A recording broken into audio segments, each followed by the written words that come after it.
इन 8 कारणों से कुछ स्त्रियां हो जाती हैं पर पुरुषों में आसक्त। जय श्री कृष्ण मित्रों, स्वागत है आप सभी दर्शकों का गोपेश ज्ञान यूट्यूब चैनल में। प्रिय बंधुओं, आज मैं आपके लिए बहुत ही काम की जानकारी लेकर आया हूं। आपसे निवेदन है कि वीडियो को आखिर तक जरूर सुनें। चंद्रदीप शहर में एक सारद्वान नाम का सौदागर रहता था, जो बड़े बड़े पानी के जहाजों से दूसरे देशों से व्यापार करता था। वो अक्सर कीमती वस्त्र आभूषण खरीद कर लाता और दूसरे देशों में बेच देता था। एक दिन की बात, सौदागर सारद्वान अपने नौकरों को साथ लेकर विदेश के लिए चल दिया और विदेश से माल खरीदकर वो वापस लौटने लगा। देखता क्या है कि वो रास्ते में था, तब तक बरसात का मौसम आ गया। सौदागर ने सोचा, यदि मैं माल लेकर और आगे गया तो रास्ते में बाढ़ या तूफान में फंसकर भारी नुकसान भी झेलना पड़ सकता है। इसलिए उचित होगा कि किसी शहर में ठहरकर बारिश के बीतने का इंतजार किया जाए। यही सोचकर सारद्वान ने एक शहर के नजदीक अपने जहाज को रोक लिया।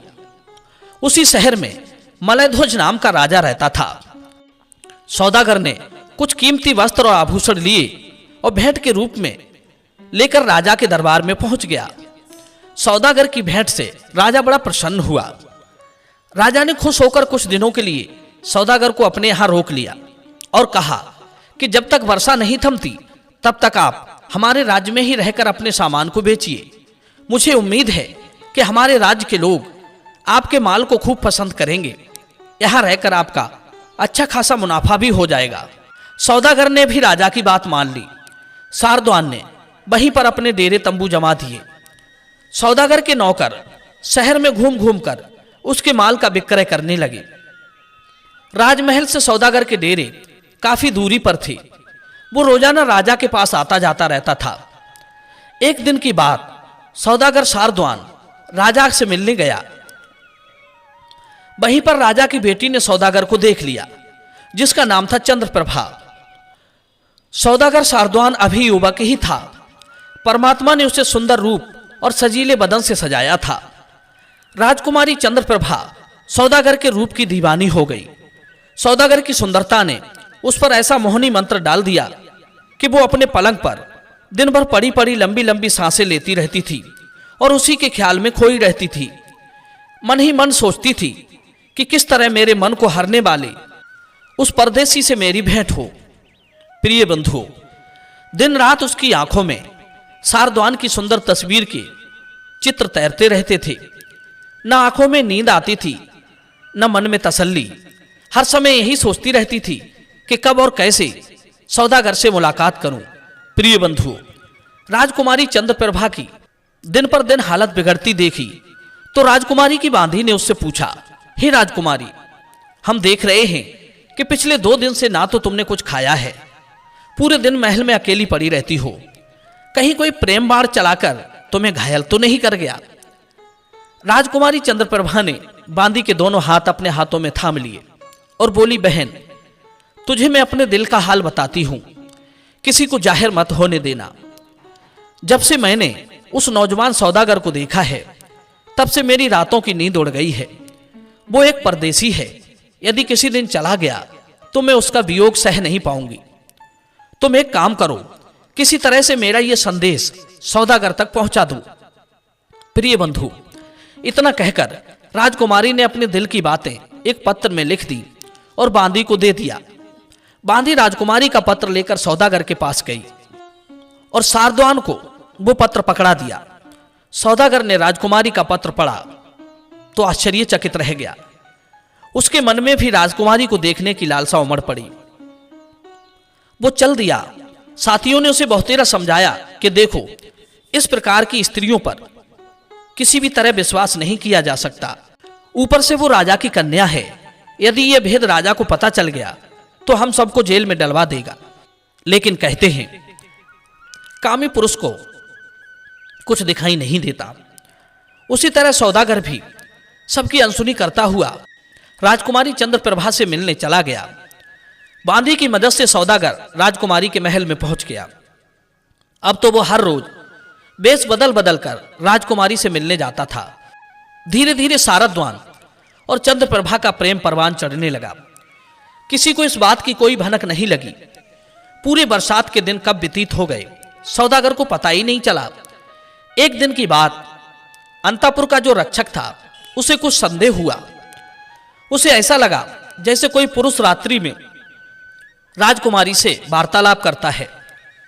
उसने यह सूचना राजा मलयध्वज को दी कि महाराज, मुझे ऐसा प्रतीत होता है कि राजकुमारी के महल में कोई पुरुष गुप्त मार्ग से आता है।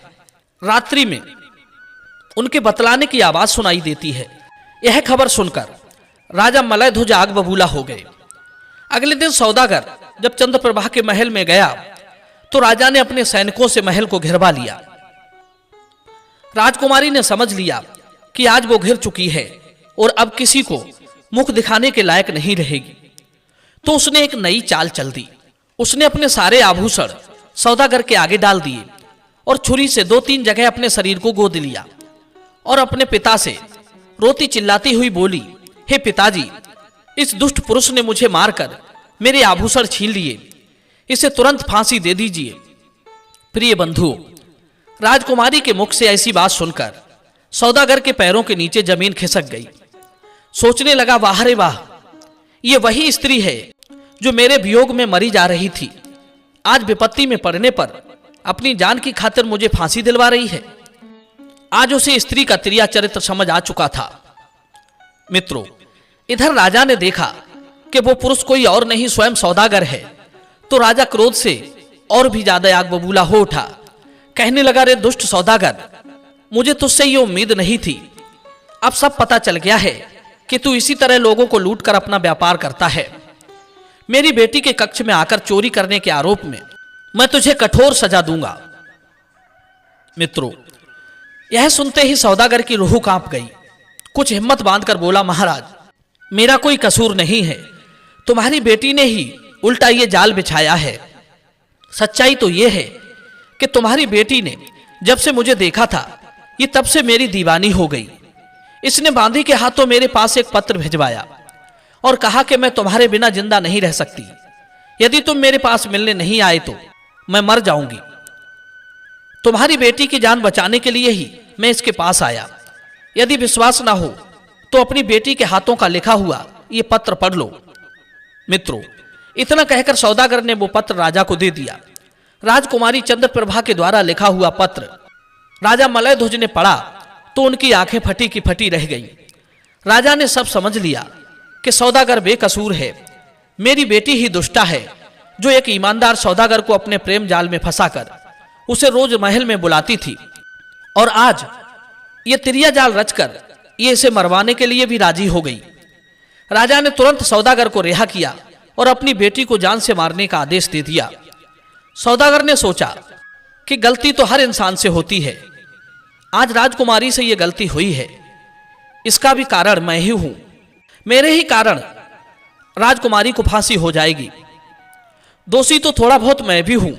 उस दिन यदि मैं अपने नौकरों की बात मानकर इससे मिलने नहीं आता तो आज ये बात यहां तक नहीं पहुंचती।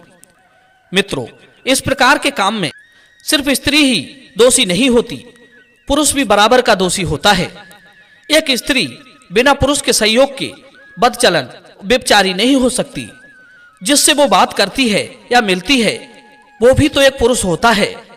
ये सब बातें सोचकर सौदागर ने राजा से कहा, महाराज, मेरा आपको एक सुझाव है कि आप राजकुमारी को मृत्युदंड ना दें, बल्कि इसका मेरे साथ विवाह कर दें। मैं इसे लेकर कहीं दूर चला जाऊंगा। मित्रों, सौदागर का सुझाव राजा को पसंद आया। राजा ने वैसा ही किया। राजकुमारी चंद्रप्रभा का विवाह उस सौदागर से कर दिया। सौदागर चंद्रप्रभा को लेकर अपने वतन को लौटने लगा। राजकुमारी ने सौदागर से लिपटकर अपनी गलती की क्षमा मांगी और बोली, मैं उस समय डर गई ही थी, मुझे माफ कर दो। मित्रों, इस प्रकार सौदागर चंद्रप्रभा को लेकर कई देशों में, शहरों में व्यापार करते हुए भ्रमण करने लगा। धीरे धीरे काफी समय बीत गया। एक दिन की बात, एक शहर के निकट उनके डेरे लगे हुए थे। वहीं पास में ही एक साधु का डेरा लगा था। साधु भी रूप और यौवन में कामदेव के समान सुंदर और दुष्ट था। चंद्रप्रभा उस साधु को देखकर उस पर मोहित हो चुकी थी। सौदागर काम के सिलसिले में शहर में जाता रहता था। इस दौरान चंद्रप्रभा को मौका मिल गया। एक दिन वो साधु को भोजन लेकर उसके पास पहुंच गई और हाथ जोड़कर बोली, लो जी महाराज, आप मेरे हाथों का बना हुआ भोजन ग्रहण कीजिए। चंद्रप्रभा की बात सुनकर उसकी ओर देखते हुए साधु का भी मन ललचाने लगा। साधु हंसकर कहने लगा, हे सुंदर नारी, भोजन खाने से तो जीभ का जायका बिगड़ेगा। हमें तो वो भोजन खाना चाहिए जो हर रोज मिलता रहे। केवल एक दिन खाने से क्या फायदा। साधु की बात सुनकर चंद्रप्रभा कहने लगी, हे साधु महाराज, अगर तुम मुझे अपनी दासी बना लो तो मैं हर रोज आपको ऐसा ही भोजन बनाकर खिलाया करूंगी। प्रिय बंधुओं, चंद्रप्रभा का जवाब देते हुए साधु ने कहा, राजकुमारी, भला तुम एक धनवान पुरुष को छोड़कर मुझ फकीर की दासी क्यों बनोगी। तब राजकुमारी कहती है, हे महाराज, मैं धर्म से कहती हूं कि आप मुझे अंगीकार कीजिए। मैं सचमुच आपकी दासी बनने को तैयार हूं। मित्रों, चंद्रप्रभा के मन की पूरी बात जानकर साधु ने समझ लिया कि वो पूरी तरह से मुझ पर आसक्त है। तब साधु बोला, हे राजकुमारी, एक बार फिर सोच लो, तुम अपने पति को छोड़कर मुझसे मिलने किस प्रकार आ सकोगी। तो उसने जवाब दिया कि उसकी आप चिंता ना करो, मेरा पति एक व्यवसायी है, वो शहर में माल बेचने के लिए जाता है, उस दौरान मैं आपसे मिलने आ जाया करूंगी। प्रिय बंधुओं, इतना कहकर चंद्रप्रभा अपने डेरे में चली गई और अपने पति की सेवा में लग गई। जब आधी रात का वक्त होता है तो सबके सो जाने पर वो साधु से मिलने चली जाती है। इस प्रकार उसका रोजाना का साधु से मिलना जुलना होने लगा। उसके दिन बड़े आनंद में गुजर रहे थे। कहते हैं, इस तरह की दुष्ट स्त्रियां पति के भोलेपन का, उनकी ईमानदारी का, वफादारी का, उसके विश्वास का खूब फायदा उठाती हैं। एक दिन सौदागर वहां से जाने लगा। उसने अपने डेरा तंबू उखड़वाकर नाव में रखवा लिए और आदेश दिया कि कल सुबह हमें यहां से प्रस्थान करना है। प्रिय बंधु, उसी रात चंद्रप्रभा साधु से मिलने गई और पूरी बात बताई कि कल उसका पति उसे लेकर किसी दूसरे शहर में चला जाएगा। यह सुनकर साधु को बड़ा दुख हुआ। कहने लगा, एक काम करो, यदि तुम चाहो तो हम लोग यहां से चलकर कहीं अंत बस जाएं। रात का वक्त है, कोई देखने वाला भी नहीं है। मित्रों, यह सुनकर चंद्रप्रभा कहने लगी, महाराज, मैं अपना तनमन सब आपको दे चुकी हूं, जैसा उचित समझो वैसा करो। उसी रात वो साधु चंद्रप्रभा को लेकर जंगल की ओर चला गया और एक पर्वत के ऊपर जाकर रहने लगा। इधर जब सवेरा हुआ, सौदागर जागा, तब अपनी स्त्री को डेरे में ना देखकर व्याकुल हो उठा। उसने अपने आदमियों से पूछा तो वे भी कहने लगे, मालिक, मालकिन को हमने तो नहीं देखा है। सौदागर बड़ा बेचैन हुआ, सोचने लगा कहीं कोई उसे शेर चीता तो नहीं उठा ले गया। इस प्रकार वो अपने नौकरों को लेकर जंगल में चारों तरफ उसे खोजने लगा, मगर उसका कोई अता पता नहीं चला। तब उसने अपने नौकरों को जहाज लेकर दूसरे शहर में भेज दिया और कहा कि आप लोग जाइए, मैं कुछ दिन रहकर अपनी स्त्री का पता लगाऊंगा। सौदागर स्वयं पागलों की भांति उसके वियोग में इधर उधर घूमने लगा। मित्रों, एक दिन किसी ने बताया कि एक साधु, बहुत ही पहुंचा हुआ साधु, इस पर्वत के ऊपर रहता है, तुम उसके पास जाओ, शायद वहां से तुम्हें कुछ पता चल जाए। यही सोचकर सौदागर भी सोचने लगा कि क्यों ना उस साधु से चंद्रप्रभा का हाल मालूम किया जाए। जंगल की सारी घटनाओं को वो अवश्य जानता होगा। यही सोचकर जब वो पर्वत पर पहुंचा तो वहां का नजारा देखकर उसकी आंखें फटी की फटी रह गईं। उसने देखा कि उसकी स्त्री उसी साधु के साथ बड़े आनंद से रह रही थी। उसने समझ लिया कि वो उसे धोखा देकर साधु के साथ भाग आई है। यह सोचकर उसे बड़ा क्रोध आया। उसने गुस्से से अपनी पत्नी से कहा, हे दुष्ट नारी, मैंने तेरे साथ क्या बुरा व्यवहार किया था जो तूने मुझे धोखा दिया। मैंने तेरे पिता से तुझे बचाकर अपने साथ लाया, तुझे भरपूर प्यार और सम्मान दिया, पर तूने तो मेरे सारे एहसान को पैर से रौंद डाला। मित्रों, इतना कहकर वो उस दुष्ट साधु से क्रोध में आकर भिड़ गया। दोनों के बीच कुश्ती होने लगी।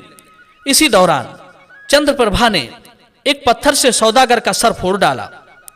दोनों ने सौदागर को उठाकर नदी में फेंक दिया। संयोग से साहूकार बच गया और उसी दिन नदी में उसी सौदागर के जहाज जा रहे थे। उसके नौकरों ने सौदागर को पानी में पड़ा देखकर उसे पहचान लिया और उसे निकाल लिया। उसका उपचार कराया। कुछ ही दिनों में सौदागर पूरी तरह से स्वस्थ हो गया। उसे समझ आ चुकी थी कि इस प्रकार की स्त्रियां तब तक अपनी समझी जाती हैं जब तक अपने पास हैं। जिस वक्त वे अपने से अलग हो जाती हैं फिर उन पर भरोसा नहीं किया जा सकता। विद्वान लोग कहते हैं कि स्त्रियां इन 8 कारणों से परपुरुषों में लिप्त हो जाती हैं। पहला, धर्म का ज्ञान ना होने के कारण। दूसरा, काम वासना की पूर्ति ना होने के कारण। तीसरा, अत्यंत लोभी होने के कारण। चौथा, कोई आश्रय या सहारा ना होने के कारण। पांचवा, घोर विपत्ति में पड़ने पर विपत्ति से छुटकारा पाने के लिए। छठवां, पुरुषों के संग साथ रहने के कारण। सातवां, कुटिल स्त्रियों के साथ रहने के कारण, उनके उकसावे में आकर। आठवां, दुष्ट पुरुषों के चंगुल में फंसने पर, मजबूरी में। कर्म का ठीक ठीक ज्ञान ना होने के कारण ही मनुष्य पाप कर्म करने लगता है। धर्म का ज्ञान होने पर उसे पाप और पुण्य, अच्छे बुरे कर्म का अंतर समझ में आ जाता है। इसीलिए वो बुरे कर्मों से सदैव दूर रहता है। प्रिय बंधुओं, यह कहानी आपको पसंद आई हो तो वीडियो को लाइक करना और अगली बार फिर हाजिर होंगे किसी ऐसी ही ज्ञान चर्चा के साथ। आप सभी का बहुत बहुत धन्यवाद। जय श्री कृष्ण।